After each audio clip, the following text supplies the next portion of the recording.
Hello everyone. In this video, I will show you how to fix the Discord RTC connecting or no root problem. First, start with the fastest fix. Close Discord completely. Restart your computer.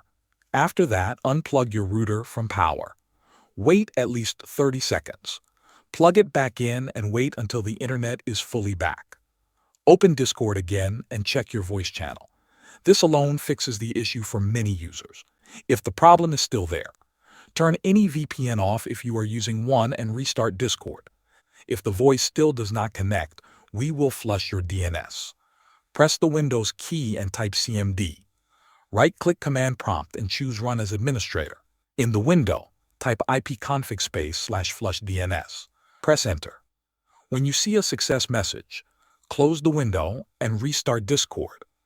After that, go back to voice and video settings in Discord. Scroll down and click Reset Voice Settings. Confirm the reset.